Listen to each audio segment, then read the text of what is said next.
This is our pre-market post-wave report of yours truly, the Algo Capitalist, aka the Vulcan, coming to you live from PulseWaveTrading.com, home of the world-famous post-wave price trigger reports. I know everyone's enjoying their Sunday morning weekend, so we're not going to be long. Okay, so looking at the Bitcoin futures, you see it. We hit that new 52-week high, and then here we go with a consolidation type of a session.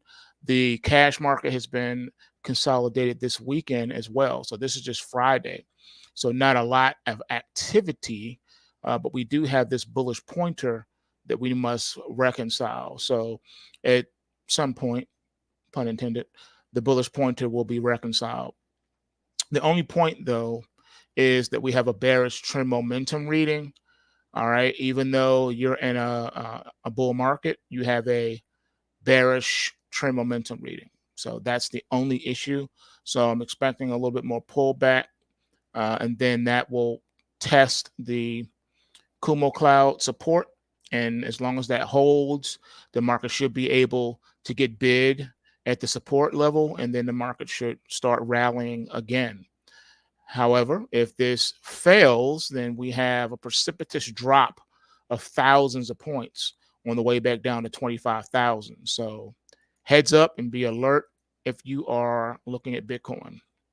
Next up is silver. Now, silver has a rally alert for Sunday night into Monday.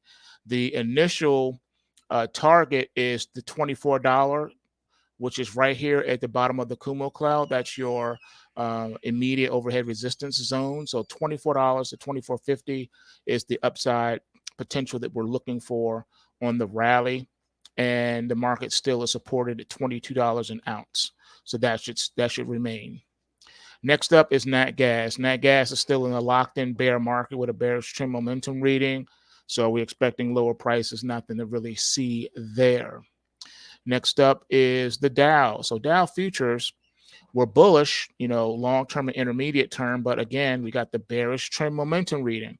All right. So we're expecting a crash alert for Sunday night into Monday's trading. 33,000 is the psychological support zone, and it's also the initial downside target on the move. There is a support zone here, even with the narrow bandwidth of the Kumo cloud, and that support zone is 33,000 to 33,500. So 33,500 to 33,000 is your support zone, and I do believe that the market is price action will get deep within that zone. Next up, we have the NASDAQ 100. Now, the NASDAQ 100 also has a bearish trend momentum reading. You're bullish on the long-term and intermediate, but you still have a bearish trend momentum reading. And we got this bot check on Thursday. So at some point, that is going to come into play. Even if the markets try to give one more push to the top side, that negative bot check is still a thorn in the side that's saying, not so fast, this market will pull back. And I believe it will. The initial downside target is going to be around the 14,500 level and goes all the way down to 14,000 even, top of the Kumo cloud support zone. All right. And that's because of the gap that was made back here the week of June the 9th that has never been reconciled. And, the markets hate unreconciled gaps and bullish and bearish pointers.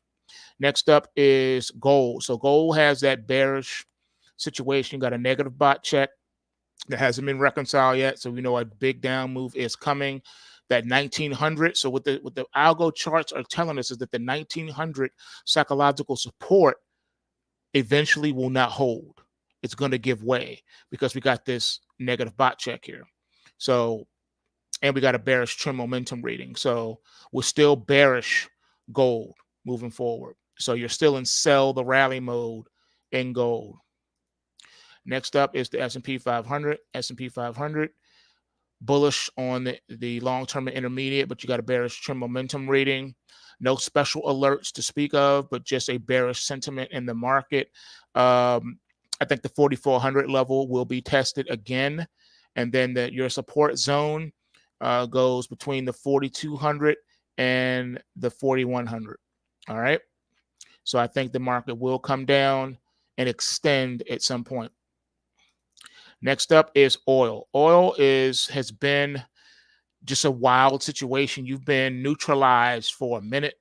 It was neutralized for a minute back here, then it came off, looking like it was going to come down and finally test that bearish pointer, and then it neutralized itself again, then rallied on Friday. So this market is all mixed up. It doesn't know what it wants to do. It doesn't know where it wants to go. And it's just a situation where I'm just watching and waiting. I wanted to get involved in the oil, but it's neutralized, and yes, you can trade neutralized markets.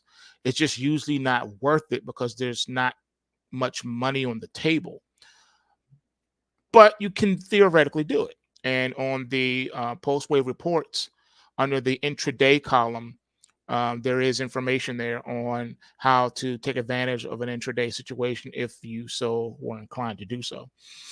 All right, so you're not trending. The market has ceased trending for a long time now, and it's just moving sideways.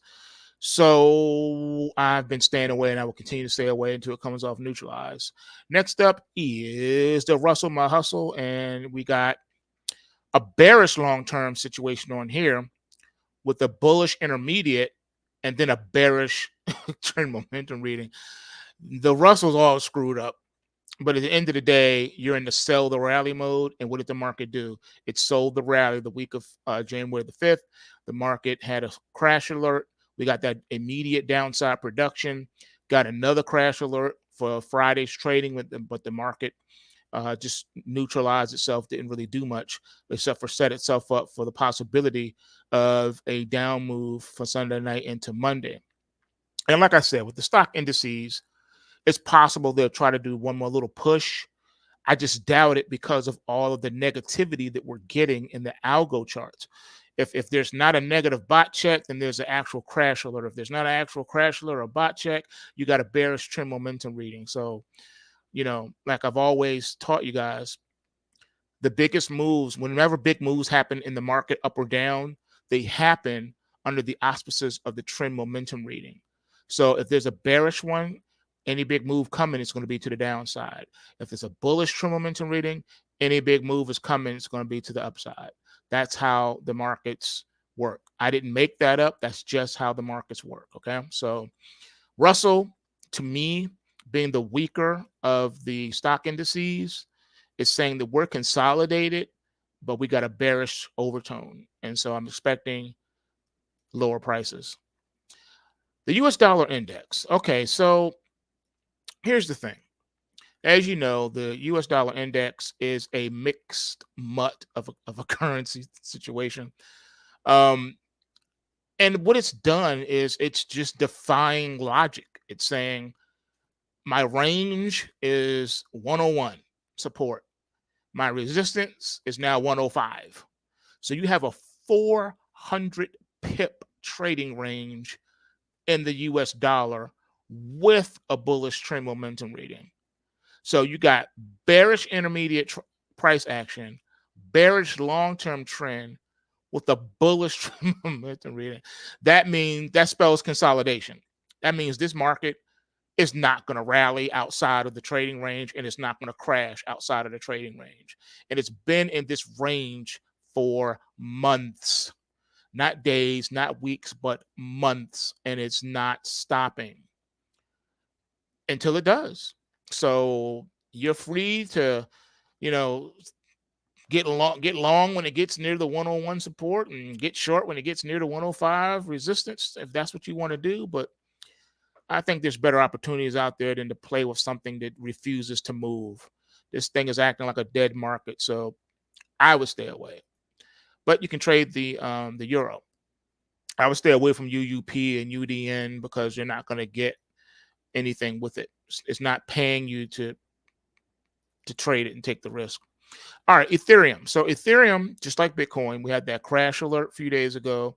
Market came down, gave us an extended downward move on Friday. But here's the thing. We're talking about the futures contract. The cash market's still moving, but it's consolidated over the weekend. Bitcoin and Ethereum, the cash markets have consolidated over the weekend. So what this means is the futures, when it opens tonight, unless something changes between now and 6 p.m. Eastern Standard New York time, I'm expecting the markets to open flat, no gap downs, no gap ups, just a quiet market. But you have a bearish trend momentum reading, so there is a risk of more downside. I think right now the 1800 support in the Ethereum should hold. It's a key support area. If it fails, then this market will not stop dropping until it hits 1600. So just FYI, if you guys are looking to get involved on the long side of Ethereum or Bitcoin for that matter. All right, so that's all I got. I'm not gonna keep you long. I know everyone's enjoying the weekend. What up to Copper? What up? What up, James? What up, Thomas? I appreciate you guys. Smash that like button. And remember, the system works if you work the system.